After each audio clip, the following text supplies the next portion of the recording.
The MoneroTopia guest segment is sponsored by Cake Wallet. Store, send, receive, and exchange your Monero and Bitcoin safely on iOS and Android too. Cake Wallet is open source, and you always control your own keys. All right, if we're gonna do it, we gotta do it right, Drunkdialme. I can't, half-ass it with you. You're well deserving of a legit special guest segment. How's it going, brother? Good. How you doing? How's everyone doing? Good. Enjoying the craziness of the market. Amazing. I missed you.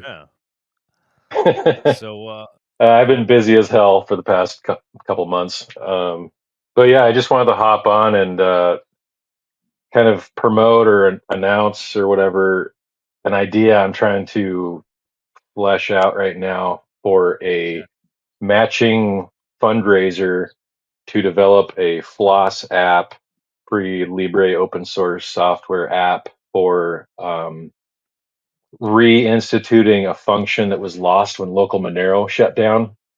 I used to be able to easily pull up a map and see who was offering to sell or buy Monero for cash, gold, silver, or goldback. Well, actually, I don't think they had goldbacks, but Havino Dex does. So the idea is, since local Monero shut down a long time ago at this point, and they kind of left a gap. And by the way, if any of those people are listening, we have a 4-year window. Maybe you could come back for just till the next administration comes in. Maybe if we trust Trump that much. I don't know if we do. But the idea is the Havino Dex protocol allows you to trade physical gold, physical silver, or your local fiat currency and goldbacks for Monero. The problem is it's a little bit cumbersome for people who are not technically, proficient.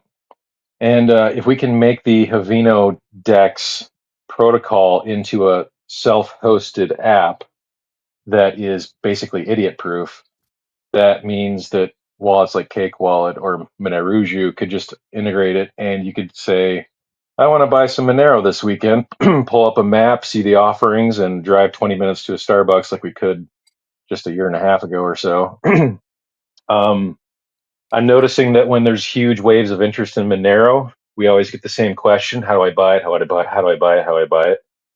And then we always have to say, well, you buy this shit coin and follow this 13-step process and can, try to avoid KYC and all this explanation, when instead it should just be as easy as ordering Grubhub or an Uber, in my opinion. So the idea is, the contest is 25 Monero matching funds. So I'm not sure how to set that up logistically yet, but let's say, Doug, maybe I trust you. Actually, I'd have to get your permission and buy-in on this, obviously, to hold the funds. And maybe I put in half of that entrusted to you. We start a Kuno, and whatever the Kuno raises, I will match it up to 25 Monero or $5,000 current market value, my choice. And the app has to be developed by the end of the year. So I'm kind of trying to work out how that would actually work. Just to kind of give it some legitimacy, hand the funds over basically in escrow to, I think you're the perfect candidate if you'd be willing. And then to make sure that the developer doesn't just run up the price by donating their own money to the Kuno and do something like that, I would have to rely on some people who have technical expertise in the community to evaluate which contributors to the app did what percentage of work, and then we could maybe just average those percentages out across, let's say there's 5 contributors, and then one person says, oh, this person made a huge contribution, they deserve at least 25% of the prize, and then another person says 20, another person says 50%, and we just average that across for all the people. That way, if you're trying to run up my matching contributions, you're kind of you're not only making the price higher, making more competition, you're kind of put your own money at stake, that, oh, hey, maybe someone will outperform me and I'll just break even or even lose a little money. So it's the best thing I can think of to kind of mitigate that sort of exploit. I'm still just trying to kick around ideas. If anyone wants to help me on that, just DM me. I'll give you my signal or other ways of contacting me. I don't think it's that crazy of a thing to just have a Twitter chat either, but we're not discussing anything too wild. But just wanted to see what you guys thought of that idea. I wonder if it Yeah. wouldn't be a good idea to just have Woodser do it since he's doing the project. You know, I mean, he's definitely proven the fact that he can be trusted with bounties and stuff. Um, so I wonder if we should reach out to him directly and be like, "We'll give you." I mean, I'm in. I'll join you, bro. Because Well, dude, I love Woodzer. I've just never looked him directly in the eyes, as far as I know. actually you did. He sat at a I table did. with you. But you did actually see him. I just don't know if you knew who you were talking to because there was a bunch of people kind of coming and going, and you were Oh, staring at a maybe. computer printing out QR codes. So that's. But the thing is I mean, he said he was going to do this crazy project, and then 2 years later he delivered, and it's like, all right, everybody's like, that's not gonna happen. And people have been talking about that. Who's gonna fork Bisq? That's so much work. And then he just showed up one day and he's like, hey guys, I'm done. And then like, okay. Yeah, he single-handedly basically built that. He had that guy Eric Coney. Oh my God, who's a complete asshole. He almost sabotaged the whole project.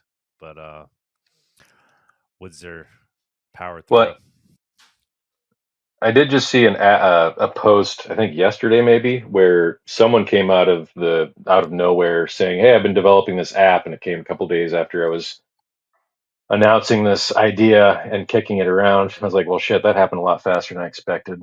There was someone who was supposedly developing a Havino app, Qubit. I don't want to get into the drama. I don't honestly don't have time Well, to get into listen, it these days, and I wouldn't if I let me ask could. you But too. Like, how do you think? Because obviously, I think it's a great idea, and I think it's going to happen one way or the other. Doing it as a Kuno would be interesting. But something like that, maybe it could just be a CCS, right? And then, like Alaska saying, fun Woodzer to do it himself. I don't know if he's interested in doing that. I think he would Well, be. I was thinking more like you give it to him and tell him he can't keep it. He's got to find a developer to grab the project and run it.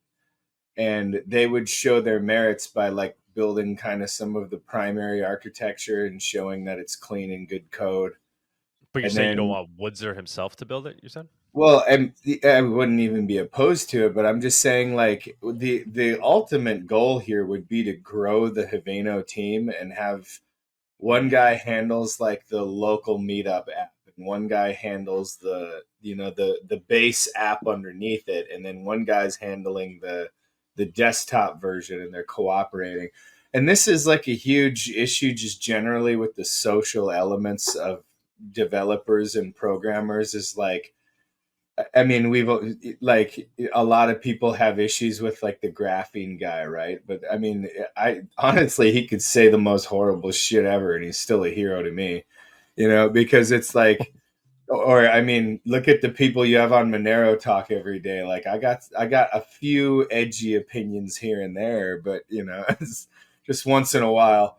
But the thing is we have to find a way to like actually grow out the teams and have like Yeah. this guy's handling this and this is how they get paid, and it's like a meritocracy based thing, and the final step to getting paid is the code goes public and it enters more than one repository.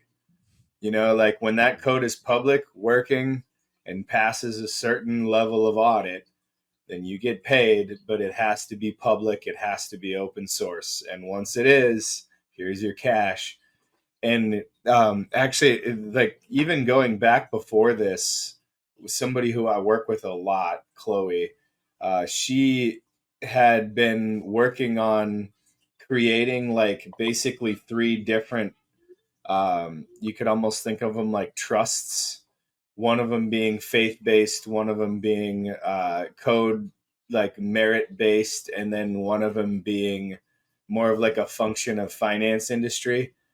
And the idea is they pick small projects that need small donations because they're constantly left in the dust, right? Like everybody donates to like Linux or, I mean, I kind of feel burned in one sense because I've spent a lot of money on Mozilla trying to do Thunderbird, right? But they don't give you a lot of ways to audit that your money is actually going to developing Thunderbird. And you know, we've seen the problems with Mozilla just generally.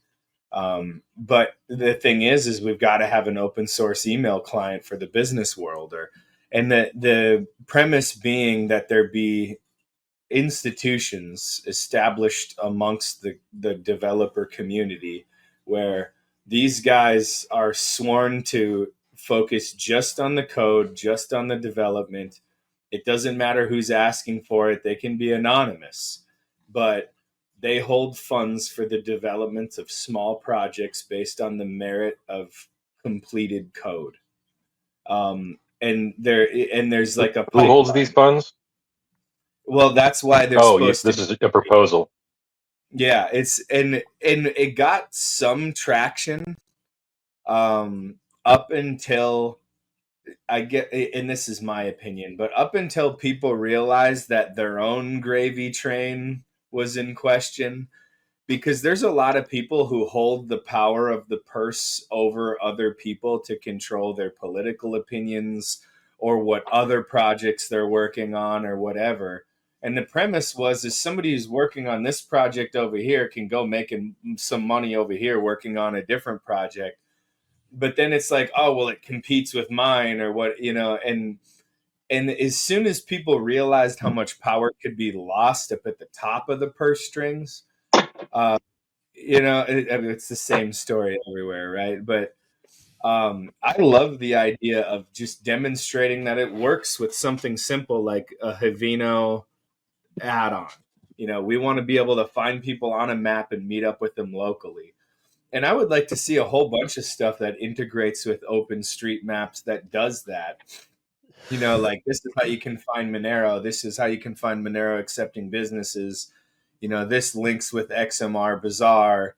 Just a bunch of people adding functions to OpenStreetMaps would be the most desirable, because then all of a sudden people are going to have to download OSM instead of Google Maps. Or Google Maps is going to have to start gleaning information from OpenStreetMaps. And, you know, like open that can of worms as soon as we can is kind of where I'm looking at it. Let me drunk dot. How do you? Obviously, like I said, I think it's a great idea, a great initiative. Um, how do you think we could bring that feature potentially to XMR Bazaar? I've been talking about this with various people on the show. Like, can XMR Bazaar help? And somebody had brought it up earlier today. They were asking in the questions, can I sell Monero on XMR Bazaar? I gave my whole spiel on how technically, yes, you can. Just have to make sure you're not doing it as a business. But my point being, how could XMR Bazaar help fill the void of local Monero as well? And I do think now would be a good time to stomp on that, just like you're trying to do with the Havino thing. Advantage potentially with XMR Bazaars, I could just make changes there and implement things much faster. Although I do think Havino ultimately is a better forum for that. But any thoughts on how we could bring that usability to XMR Bazaar so it becomes a way to quickly obtain Monero for cash, peer to peer?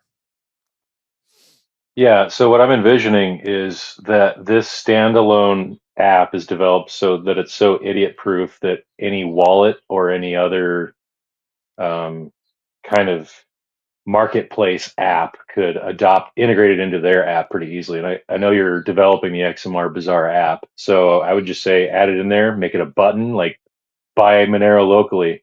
It pops up.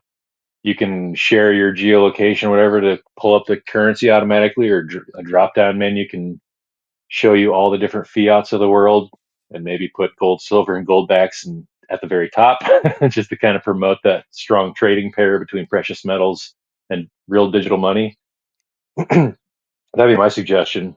And then you could have a button for it could be, you could think of XMR Bazaar as a suite, basically. Maybe a button at the bottom that says buy XMR, and then a couple of other things like for Airbnb type rentals, you could kind of have that as a featured button at the top, and then you could like go into the store and that disappears or whatever. But there are some things that you're trying to buy or rent that I think kind of deserve their own tailored interface. And I'd say um, renting houses like Airbnb would be one example. Finding local businesses would be different than actually shopping products that are online. So it's kind of maybe the way you do it. Yeah. You got to tailor those specific. Yeah, I mean, obviously, we're just trying to But build up network effect first, and then, but that does make a lot of sense, right? We do have Airbnb like listings that are popping up on here, and it's just all under the category of housing. And yeah, it's not specifically built for like renting out an Airbnb, but people are using it for that purpose. But I hear what you're saying. yeah, in Trying to big like, picture, mhm. the reason I'm such a zealot about this is, first of all, I have nothing against shitcoin trading, like shitcoin gambling at all. I just, it's not something I can dedicate the time to, and I don't have a natural talent for it. Um, and I don't think if you're running a taco stand or a barber that accepts cash, you should have to know what technical analysis is or what Litecoin is. I think you should just be able to have someone say, "Hey, do you accept Monero?" It's like, "What's that?" It's like, "Well, it's this app, and you can buy and sell from your shop while you're cutting hair." Someone might just reach out to you and say, "Hey, I'd like to swing by and take that Monero off your hands." Or your customer might say, "Hey, can I pay you Monero?" We get rid of that barrier, that friction between Monero and fiat currency liquidity while we still have physical cash. That's the big important thing. That's why this is so time sensitive in my eyes. So we unlock trillions of dollars of paper currency swirling around in the world. I forget what the exact numbers are, but I think it's something like 2020, excuse me, in 2022, the gray and black markets in the US were 12% of the whole economy. That's just the US, and we have all sorts of regulatory controls and everything. If you think about the global south, where they're really pushing hard to get people onto CBDCs and digital IDs and all that other digital control grid bullshit, that's an even bigger market. It might not be as valuable in nominal dollar terms, but if you can open them up to having a free market, that could really provide an avenue of explosive free market growth among those early adopters and entrepreneurs who are basically like, "Hey, I live in Africa. Now I don't have to worry about all these weird constraints on transmitting money across the borders." Like I might be slaughtering the name, the Nunez app. No one. No No Speaker one's. one's, MoneroTopia. Yeah, he was talking no about how one. the entire continent of Africa, it's like basically near impossible to transmit money across multiple, with even sometimes even within the same country. And they use cell phone minutes as currency in some parts of Africa. If we can just eliminate that barrier and people have an exit from the inflated local fiat currency, like inflation's way bad in South America in a lot of places. So this would even be a threat to big picture USDT. So everyone likes that, like USDT spending dwarfs everything, including Bitcoin, Monero, Litecoin, Dash, like the big, top five current like digital currencies that actually have any adoption. And it's supposedly pegged to the dollar, but they're always monkeying and playing games with whether they have the reserves to back it up or not, and blah blah blah. If you had very frictionless liquidity between fiat cash and US dollars and Monero, all of a sudden that kind of puts, I think, USDT in a precarious situation where you can transfer to Monero and you suddenly start noticing, hey, Monero is actually kind of appreciating, not even appreciating value, just maintaining purchasing power. And USDT is maintaining US dollar purchasing power. But one of those two things is gradually going down. The other one is like staying steady and appreciating with the growth in the economy.